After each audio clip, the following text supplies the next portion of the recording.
Sure. Good night, my someone. Good night, my love. Sleep tight, my someone. Sleep tight, my love. Our stars are shut. What'd you hear?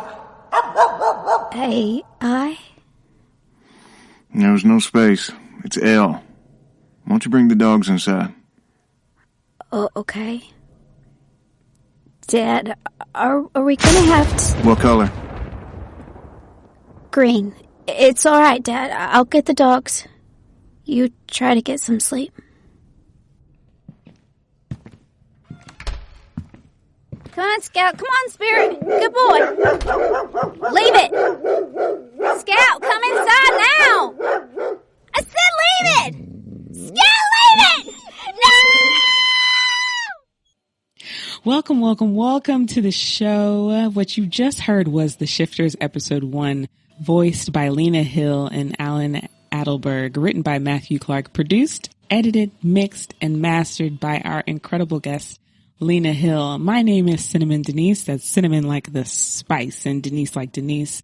Welcome, Lena, to the show. Lena is a professional singer and voiceover actor based out of Austin, Texas, but her voice has literally been heard around the world. She's gotten to perform at many really fancy places like Carnegie Hall and Walt Disney Concert Hall. And you can even hear her voice for many cool companies like Big Lots, Tuesday Morning, Dillard's, Office Depot, World Market, Marriott, and even local people as well. Lena, welcome to the show. Hi. Yay, I'm here. Yes. How are you doing today? Let me ask you. I ask all my guests a surprise question. So for the audience, she doesn't know what this question is.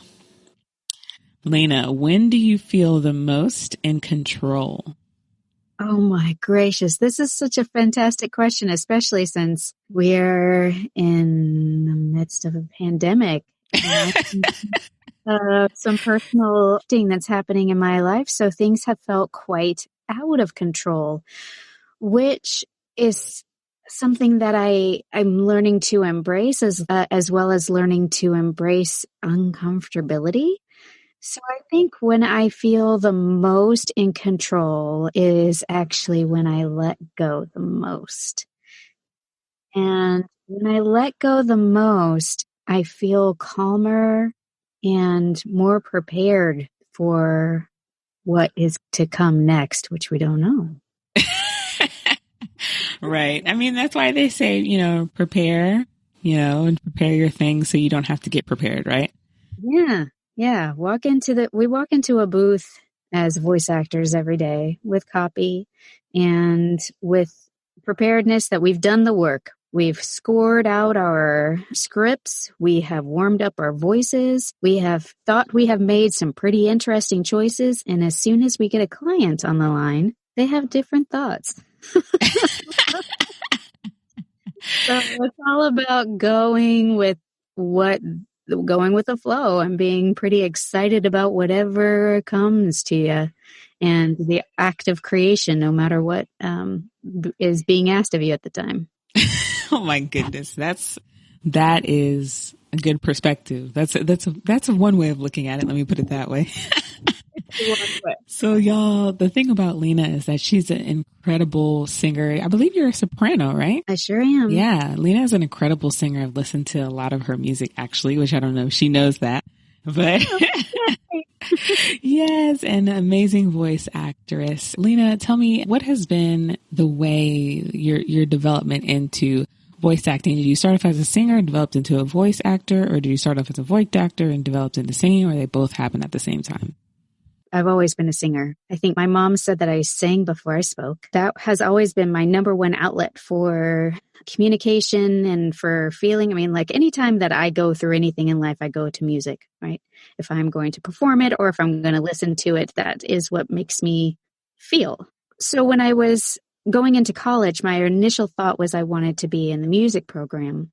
And then after my first year, my freshman year, I realized that I was so far behind all the other music majors where like everybody else played piano and they had a modicum of theory knowledge and all that kind of stuff. I just felt so far behind. But so I decided to shift focus. But I'd always been an actor. I'd been in lots of school musicals and stuff, and that had definitely been my first love, to be on stage. But I thought I'd be on stage singing and acting and not just acting.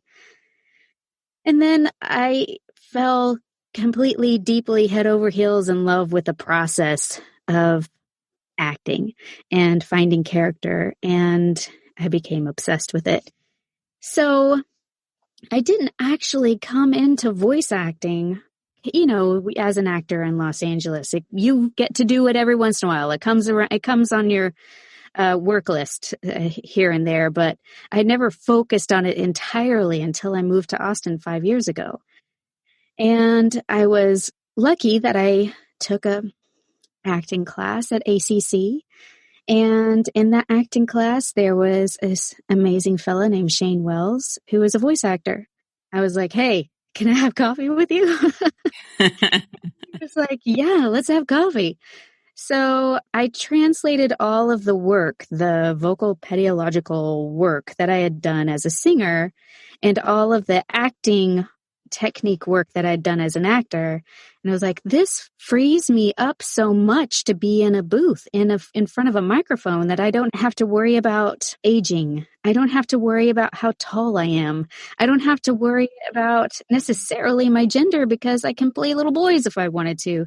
It just seemed to free up the creative process so much, and the two worlds just came together in such a beautiful way. And then I fell in love with this industry. I had to study, though, with a coach for a year before I felt comfortable really pursuing it as a profession. And after I did that, it's been kind of nonstop, constant. I'm obsessed. I love everything about it. I love the technical side. I like all of the gear, the gadgets, the engineering, all of that. And then the acting, and then the vocal technique, like all of it is so, it's just, it hits all of the things that I'm really interested in as an artist.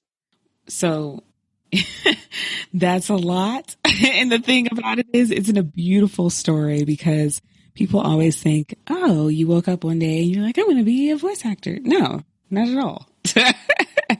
And the thing that a lot of people want to know all the time is, how do you even get work as a voice actor?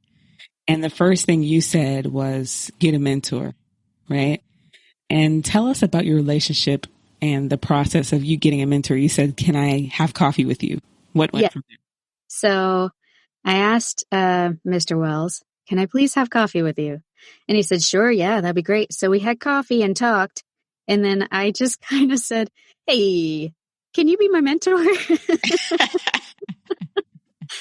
And he was like, yeah, sure. I didn't even know he actually agreed to it. I was just like, by the way, you are. So I came to him for a long time, and it was exactly what I had been wanting in all the other areas of my professional careers, in singing and in acting. It was like, if you have somebody who's going to show you just a little bit of the ropes, and then tell you also things to look out for on a personal level, because you can read all this stuff, you can research and find it. But it's nice to have one person to say, oh, I'm so scared. And then they say, you're doing okay. And then, by the way, also check this out, or you're worth more money, or giving you a little bit of confidence along the way. And as that relationship ran its course, and he's still a wonderful friend and I adore him, I switched over to another person. And that's just on a completely different level, because we're in the same voice type, we're the same age range and stuff, but she is far more seasoned than I am. So she's able to kind of like help me move in a different direction than I was before. And that's the one thing that I will say is marvelous about the voiceover industry, is we're not as competitive with each other as the other areas that I'd been in before. Like if there's another, I'm 5 feet tall and I'm a redhead. And if there's another 5 foot tall redhead in the room, we kind of glare at each other. In this industry, when there are two Women X kind of people that have a high timbre sort of voice, and we both kind of do the same thing. We're like, oh, that's really cool. Like, you do those projects. It just feels like most people have there's plenty of work out there attitude. Right. Yeah. Well, the thing is, you as a voice actor, you really, really, really exemplify knowing your uniqueness. Like literally no one has your voice. You know, someone else, like you said, may have red hair or maybe 5 feet tall, but have your voice? Think not, you know, you know, and they may sound similar, but still there's going to be a difference. Now, after you got a mentor, here's my thing. You have to do some sort of marketing, right? Like you have to. So what happens there? I'm a huge fan of direct marketing, and there's lots of ways to go about this, but I feel very strongly about you get work and work comes back to you over and over again through not just connection, but through relationship. So when I do direct marketing, I find out as much as I can about the human being that I am reaching out to. And then I continue to talk to that person as a human being, and not like, I want to be a best friend, and because I'm a best friend, you're going to hire me or something. But I want to make sure that I'm showing that I'm a human and they're human, and we're both doing human things together. But in that marketing, there's also here are the things that I can do for you. Like if you watch any commercial out there, you have to do the same thing as an individual. So I'm going to solve these problems for you. So I can go to a client and say, I have an extremely versatile voice. Here are kind of the 5 archetypes that I do. And also that not only am I the right-brained creative type, I'm also a middle child. So I'm the Jan Brady. So I show up on time. I turn things in on time. Everything that I turn in is pristine and perfect. And I am extremely organized. So I try to tell these clients that I take the worry away from them. So they don't have to seek out 10,000 people or 10 people, if that, just to do the one job that I can do. So I try to aim my marketing at as a human connection who is a problem solver. And so far it's worked for me. It does take a little bit more effort than just blanket emails or form stuff, but which is fine. That has its purpose. But so far that I think I'm in a voice type that there's a lot less women who have this sort of timbre. So I feel I have to bring something else to the table in order to get hired. And that's the human connection. Right? That is the factor of knowing who you are and focusing on that and sharing that with others, and really having a human factor in your interactions with people that you're direct marketing to takes a lot of courage, I think. And maybe you're not a shy person. I'm a shy person. So I'm like, oh God. I'm super shy. I mean, hi, I spend most of my days in a dark box and I'm totally fine with it. I'm a shy person, and it does take a lot of work for me to say, this is okay. I'm not bothering people. I'm not doing something that's to do. Like, it's okay. It's okay. They're either like, if they don't respond, it's not I don't like you, or it doesn't say anything as a mark against who I am. So there had to have been work done prior, but right. Yeah. Exactly. So I'm also wanting to know, how do you focus on who you are in your industry, not only through your connection with people, but when you're performing, when you're recording, when you're doing your work? Yeah, such a good question. It has been a journey for me, for sure. And it's really tricky. And I go back to my college voice teacher. His name was Raymond Bazemore. And he was just he's a larger than life personality. And when I sang, he would always say, find your signature, find your signature. And I didn't quite know what he meant, because I always just tried to sound like everybody else sounded. Like, that's pretty. I'm going to sound like that. And it took me until, I guess, a couple of years ago that instead I was like, I'm going to find out what I sound like. Like, what do I sound like when I'm telling a story? Especially as a voice actor, like most of us are pretty good mimics. We like to listen to what other people do, and like that's what's going to get hired. That's what's going to get me jobs. And what was great about Shane was that he said it's all about the read. It has nothing to do really with how pretty your voice is or how you have made sure your cadence is just like everybody else's. It's all about what your internal story has brought to the project. And that happens with singing too, right? Had a voice teacher here in Austin who kind of drilled that into my brain too. He's like, it's the story. Please stop trying to think about how you sound and think about what story you want to say. So I had this little like trick that I do before I jump into a booth, and it's something that I learned in college, and that's just bend over from the waist, put your arms flopping down toward the ground, and then just do like little sirens, like, and then say a sentence. Hi, my name is this. This is what my name, and I'm feeling good today. And that's where your voice is supposed to be. That's where it's supposed to sound. So just stay right there. Stay where your voice is. And then you don't have to worry about how you sound. You can just worry about what story you want to say. Yeah, exactly. So you're not thinking about three things at a time versus thinking about one thing at a time versus three things at a time. Right. Essentially. Like when you are creating a character for a show, or maybe like I do one voice for Big Lots where her voice is far deeper and stuff. But instead of like manufacturing a sound, I was like, I'm going to create a character and then just see what sound comes out of this character. And she just happens to be very low and luxurious. Like, it's just, it's just one of those. So you remove yourself from the constant judgment of like, I'm not sounding right. I'm not sounding pretty. And instead the voice is already there, and you can just worry about the story that you're telling. That's great advice. I think for anyone in any industry, worry about the story that you're telling. At least in the creative industry, worry about the story that you're telling. That's even a marketing point.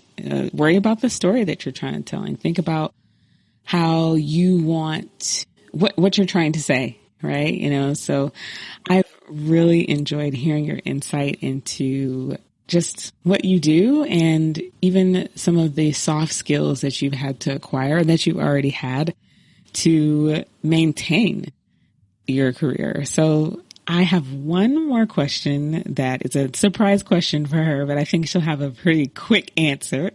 What is the coolest job that you had, voice acting job? Well, the coolest one's probably the one I'm the most known for, and I'm this character called Lefty in this game, Five Nights at Freddy's. Now, I didn't know, like I said at the beginning, well, no, I didn't say this. What I was thinking was when I do a project, I usually do it and then I immediately forget that I did it. And that's a problem. I really need to stop doing that so much. So I did this video game called Five Nights at Freddy's, and I did it. It was really fun. I played this creepy little scared girl, or scared thing. I guess there's no it to this little creature. And I enjoyed the session so much. We had a great time. And then I immediately forgot about it. And then a year later, I got a request from my website for an autograph. And I was like, whoop, I don't even know what this is. Back through my invoices to find out what I did. And I was like, because I was sure it wasn't me. I was like, this person has the wrong person. I don't do cool things. I do rank and file work. And looked back through my invoices. Sure enough, I was in this video game. I had a meeting that night. We have a small group here in Austin of full-time voiceover pros. And I was like, yeah, so I did this thing and I got this request for an autograph. And they were like, what was the game? And I was like, it's called Five Nights at Freddy's. And they were like, oh my gosh, you're like, that's one of the biggest games in the world. And I was like, oh no, I had no idea. So that part, that has, I mean, there's a Funko Pop. There, people have plushies of my character. I was at Target one time and I passed a t-shirt that had my character on it. And that was surprising and pretty wild, but definitely the coolest project that I've ever done. And I'm very honored to be part of the Five Nights fandom, FNAF, as they call them. I think all of these fans are smart and interesting and kind, and I've enjoyed being a part of this family a lot. Oh my goodness. That's really cool. Let me just say that's really cool to know that to some people you're a celebrity, but you can still live your life like a normal person. You know, that's a luxury, just so you know. So Stuck in a box. I'm stuck in a black box all day. Exactly. Well, y'all, this has been an amazing episode with Lena. Lena, thank you so much. And to the audience, where can they follow you? You can follow me on TikTok at Lena Hill VA, on Twitter, Lena Hill VA. I think Instagram is Lena Gwendolyn. I think. Yeah, it is. Yeah, so any of those platforms, or you can go to my website, lenahill.com. There you go. Well, if you want to get an autograph, all you got to do is go ahead and send her an inquiry on her website. But anyways, y'all take care. Lena, thank you so much for being on the show. Y'all take care of yourselves. Be kind to yourselves. Love on yourselves and stay in control of you. Focus on who you are. Tell your story. Talk to y'all soon.